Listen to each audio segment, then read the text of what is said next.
Aujourd'hui, on va apprendre à faire un grilled cheese. Premièrement, on va regarder ce dont on a besoin. Donc ici, j'ai deux sortes de couteaux. Un couteau pour couper, un couteau pour beurrer. Ce couteau est un meilleur choix pour le grilled cheese. Donc je vais mettre celui-là de côté. Ensuite, il faut choisir le type de pain qu'on va utiliser. On peut prendre du pain brun ou du pain blanc. C'est comme on préfère. On a besoin de fromage orange et on a besoin d'un corps gras. Ça veut dire de quelque chose de gras qu'on va mettre à l'extérieur de notre grilled cheese pour qu'il soit bien grillé. Ici, on a du beurre qui était au frigo, du beurre qui est dur. Ce n'est pas un bon choix, puisqu'il va détruire un peu notre pain, il va faire des trous dans notre grilled cheese.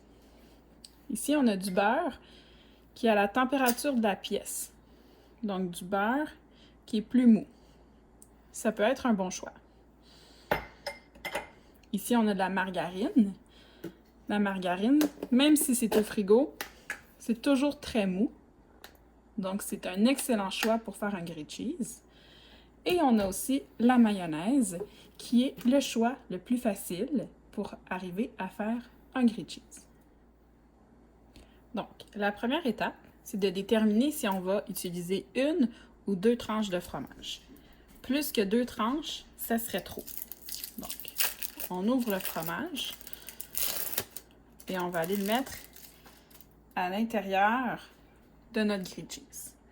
Donc, moi, j'ai choisi d'en mettre deux aujourd'hui. Donc, j'ouvre ma deuxième tranche de fromage.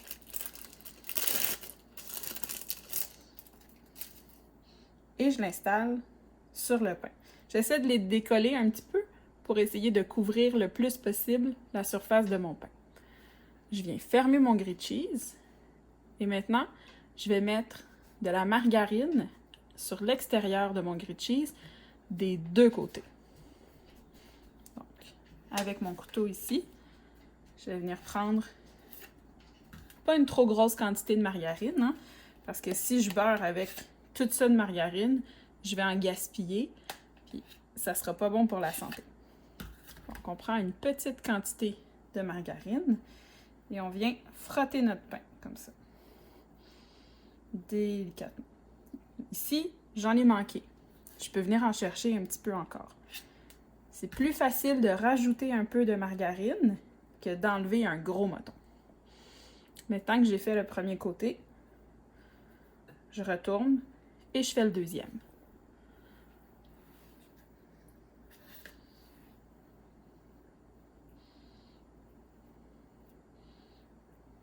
J'en ai manqué encore un peu. J'en cherche une toute petite quantité. Et voilà. Je suis maintenant prête à me déplacer sur le four pour faire griller mon grilled cheese. J'ai mis mon poêlon sur le four et j'allume maintenant à moyen ou numéro 5, puisque si je mets le feu trop fort, mon grilled cheese va brûler. Et si je le mets trop faible, donc trop petit chiffre, ben mon grilled cheese va prendre une éternité à cuire.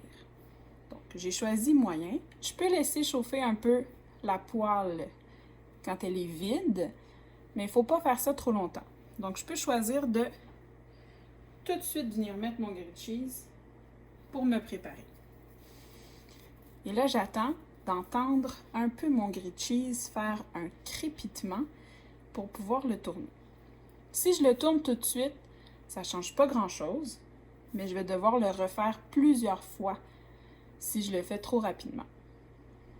Donc, on va attendre que le grilled cheese commence à griller. Ça fait plusieurs minutes que j'attends. Je vais maintenant tourner mon grilled cheese. Donc, je vais prendre ma spatule. Je vais tenir la poêle pour ne pas qu'elle bouge. Et je vais venir chercher mon grilled cheese par en dessous. Et avec mon poignet ici, je vais rapidement tourner pour que mon grilled cheese se retourne de l'autre côté. Le pain s'est déplacé un peu, c'est pas grave. Je peux venir pousser un peu avec ma spatule. On peut corriger. Donc ici, on voit que j'ai un grilled cheese qui est bien grillé. Si ça avait été plus pâle, j'aurais pu retourner après le grilled cheese, il n'y a pas de problème. Certaines personnes aiment aussi appuyer sur le grilled cheese pour l'aplatir un peu.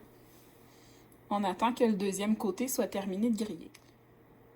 Donc, je pense que mon grilled cheese est prêt, mais pour vérifier, je vais aller le tourner.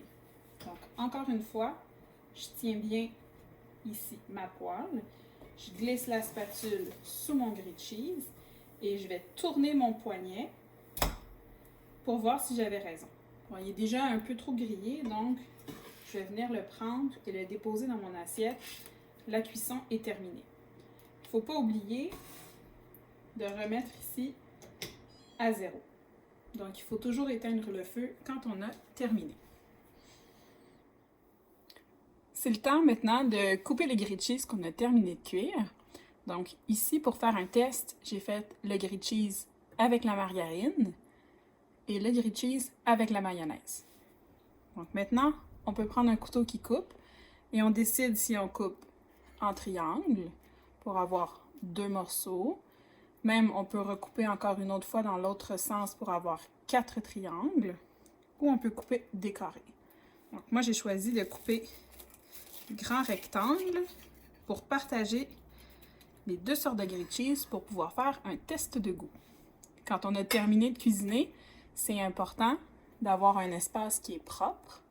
Donc vous voyez, j'ai plus la margarine de sortie, mes couteaux sont déjà au lave-vaisselle, mon comptoir est propre et les papiers de fromage sont déjà à la poubelle. Bon appétit!